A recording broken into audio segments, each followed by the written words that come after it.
மகாபெரியவாச்சரணம். பெண்கள் பெண்கள் என்று சொன்ன உடனேயே அவர்கள் மிகவும் பலவீனமானவர்கள் என்ற ஒரு எண்ணம் நமக்கே உண்டு. பெண்களுக்கே பெண்களை பற்றி ஒரு கவலைக்குரிய விஷயமாக நினைக்க தோன்றக்கூடிய காலம் ஒரு காலத்தில் இருந்தது. இன்று இன்னும் அதிகரித்து கொண்டு இருக்கிறது. அதற்கு என்ன காரணம் என்றால், இன்று இருக்கக்கூடிய அந்த சூழ்நிலைகள், நாம் வாழக்கூடிய வாழ்க்கை முறைகள், அனைவரும் வேலைக்கு செல்லக்கூடிய சூழ்நிலை. அந்த சூழ்நிலையில் எந்த ஒரு பெண்ணுக்கும் என்ன உத்தரவாதம் அங்கே இருக்கும் என்று நமக்கு தெரியாது. பெண்களுக்கு ஆண்களால் தான் தொல்லை என்று மட்டும் கிடையாது. பெண்களுக்கு பெண்களே போட்டியாக கூட இருந்து கொண்டு பொறாமை கொள்ளக்கூடிய சூழ்நிலைகள் நிறைய உண்டாகும். அப்பொழுதெல்லாம் நமக்கு நம்பிக்கை, தன்னம்பிக்கை அதிகமாக இருக்க வேண்டும். இதை நாம் தகர்த்தெறிய வேண்டும், இதையும் தாண்டி நாம் முன்னேற வேண்டும் என்ற ஒரு உத்வேகம் நமக்கு இருக்க வேண்டும்.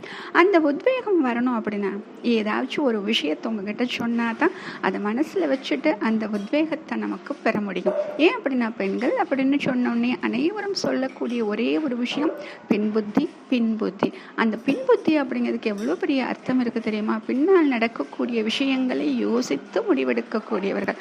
அப்படி இருக்கக்கூடியவர்கள் ஏன் இன்னும் இந்த சமுதாயத்தில் பலவீனமானவர்களாக இருக்கிறார்கள் என்று சித்தரிக்கப்படுகிறார்கள் என்று நமக்கு கவலை கூட தோன்றும்.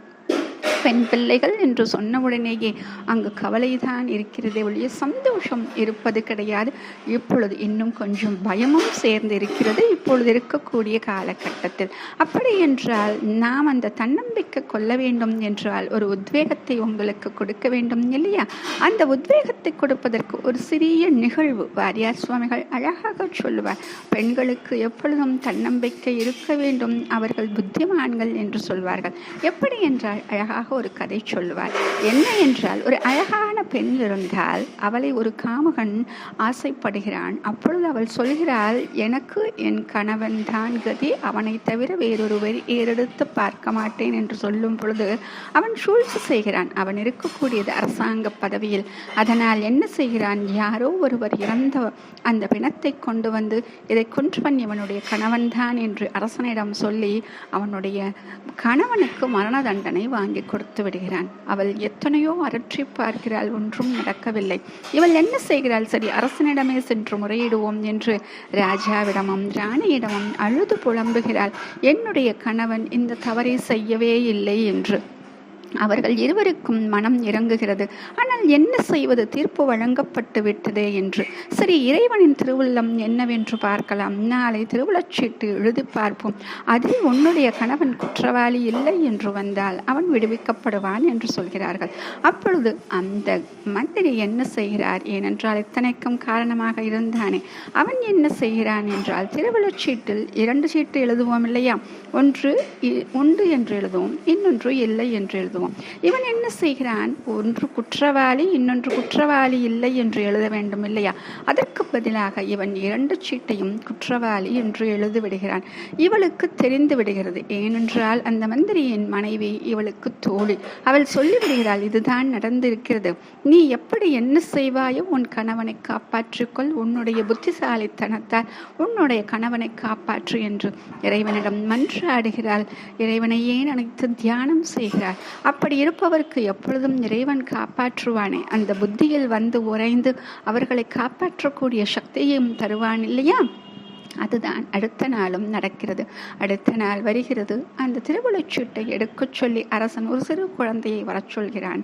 அப்பொழுது இவள் என்ன சொல்கிறாள் என்றால், முடியாது, நான் தான் எடுக்க வேண்டும், ஏனென்றால் என்னுடைய கணவன் தானே குற்றவாளி, அப்படி என்றால் நான் தான் எடுக்க வேண்டும் என்று சொல்லிவிட்டு ஒரு சீட்டை எடுத்து என்ன செய்து விடுகிறாள், யாரும் எதிர்பார்க்காத விதமாக அதை வாயில் போட்டு மென்று விடுகிறாள்.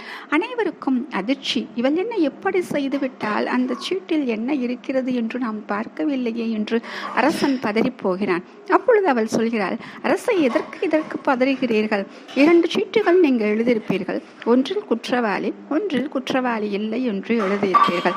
இப்பொழுது நான் ஒன்றை தின்றுவிட்டேன், மென்றுவிட்டேன். இப்பொழுது என்ன இருக்கிறது என்று அடுத்த சீட்டில் பார்த்தால், அடுத்தது நான் என்ன சாப்பிட்டிருப்பேன், எந்த சீட்டை நான் எடுத்தேன் என்று உங்களுக்கு தெரியும் இல்லையா என்று கேட்கிறார். ஆமாம், உண்மைதான் என்று சொல்கிறான் அரசன். சரி, அங்கே இருக்கக்கூடிய சீட்டை எடுத்து பார்க்கிறான். குற்றவாளி என்று இருக்கிறது. அந்த பெண் உடனே சொல்கிறாள், அப்படி என்றால் நான் என்ன சீட்டை எடுத்திருப்பேன் என்று நீங்கள் யூகிக்க முடியாதா என்று சொன்ன உடனே அரசன் சொல்கிறான், கண்டிப்பாக என்னொரு சீட்டு குற்றவாளி இல்லை என்றுதான் இருந்திருக்கும், அதைத்தான் நீ எடுத்து உன் வாயில் போட்டு என்று இருக்கிறாய் அப்படின்னு. அப்படித்தான் அரசே என்று சொன்ன உடனே அவன் விடுவிக்கப்பட்டு விட்டான். பார்த்தீர்களா, எப்படி ஒரு இக்கட்டான சூழ்நிலை, அதிலிருந்து தப்பிக்கவே முடியாது என்ற ஒரு சூழ்நிலை.